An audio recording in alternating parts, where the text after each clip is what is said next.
C'est net avec Antoine Perrigne.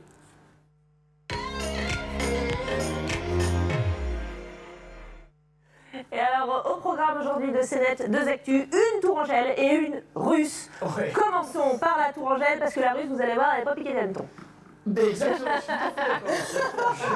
c'est le salon Made in Val-de-Loire, peut-être vous entendez parler, c'est le salon du savoir-faire industriel qui chaque année se faisait sur la Touraine et cette année pour la 6e je crois, ils ont ouvert à tout le Val-de-Loire et ils se sont poussés ou intéressés en tout cas au côté numérique. Parce Ça, que c'est une bonne idée.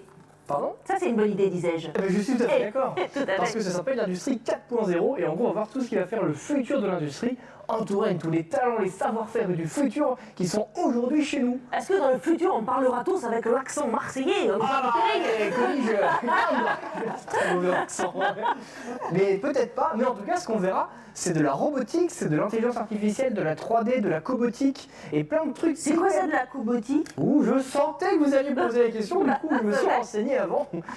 Et la Il cobotique, est pas dans votre vérité. c'est la robotique au service de la personne, au service de l'humain. C'est-à-dire que pour vous aider, pour automatiser certaines tâches du quotidien, vous avez la cobotique qui va vous aider. Ah, Les trop exosquelettes qu'on a vus par exemple, ça c'est un petit peu la cobotique.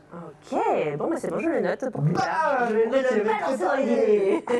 Écriture collaborative à l'école et tout, il y a plein de trucs. C'est Mais quoi oui. écriture collaborative à l'école? Mais c'est une très bonne question, Julien. Parce qu'il y a des chances que je sois là-bas avec ma société Pitch. Et donc Pitch, Mais c'est oui. justement l'écriture collaborative à l'école pour apprendre aux enfants, enfin pour remplacer la dictée un petit peu. Bah Et on va être là-bas pour présenter ça aux parents et aux futurs enseignants, etc. Leur montrer que c'est cool. Et il y a plein de talents complètement incroyables en Touraine sur le futur. Il y a plein de gens Mais qui oui. font de l'intelligence artificielle, de la réalité augmentée, de la 3D, de la robotique. Il y a vraiment des trucs complètement fous. Mais oui, Et on peut les voir là-bas. tout ça. Il y a plein d'acteurs locaux, c'est vrai qu'on est un peu C'est ça. dans la Silicon Valley de la Loire, j'ai envie de vous dire. Et d'ailleurs, si vous connaissez des étudiants qui cherchent des stages, là-bas c'est une super adresse pour choper des stages vraiment hyper intéressants. Super. Donc si vous avez des enfants ou connaissez des jeunes, dites-leur d'y aller, c'est gratuit, c'est ouvert à tous, c'est vendredi et samedi, au Vinci. Samedi après-midi, vendredi après-midi et samedi, et c'est gratuit et c'est ouvert à tous. C'est ça, et c'est les top. étudiants sont plus que bienvenus là-bas, donc foncez pour trouver des stages cool. Actu russe, maintenant. Attention, c'est parti. Alors, elle est bizarre celle-là. Vous connaissez tous Hunger Games, le film. Oui. Peux-tu nous dire ce que c'est que s'il te plaît le thème du film Hunger Games? Qu'est-ce que sont les Hunger Games? Mais si, voilà, je te le fais. Les Hunger Games, c'est une espèce de jeu à mort. On prend des jeunes qui sont là, regardez, on voit le film hein, qui est un vrai carton auprès des jeunes qui doivent s'affronter dans une lutte à mort pour survivre. Et ils viennent tous de quartiers différents.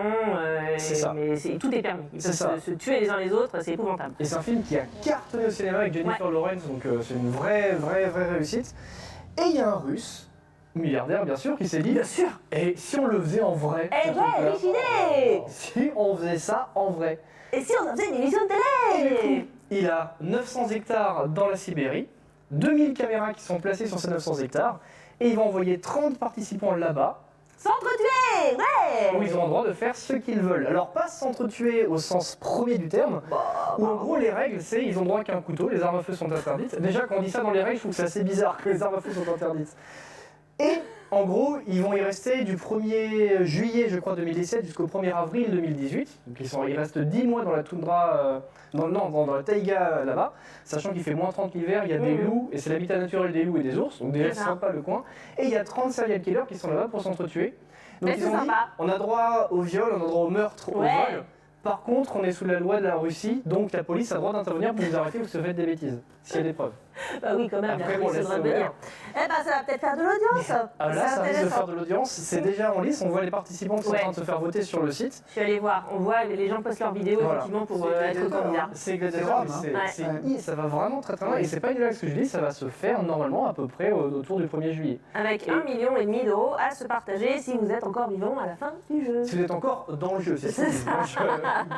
Et voilà. Et par contre, s'il y a quelqu'un qui nous plaît beaucoup, on peut lui envoyer des cadeaux directement, celui qui gagne Ah le oui, plus de votes. comme dans le film, on peut envoyer des... Une calache, tiens, Voilà. je t'envoie une calache, ça fait plus ça. Je t'envoie gilet par balle parce que je t'aime bien. Voilà, c'est ça.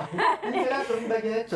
Merci beaucoup Antoine pour cette actu un petit peu faldingue. Et ben c'est tout sur un plateau, c'est terminé pour ce soir, j'ai envie de vous dire les petits cocos. Merci d'avoir été avec nous tous les trois. Doc, merci Lilas et merci Antoine, merci à vous, cher public, toujours plus nombreux, jour après jour à nous suivre. On se retrouve demain pour un nouveau numéro de Tout sur un plateau. Rendez-vous à 18h. Bisous sur vous.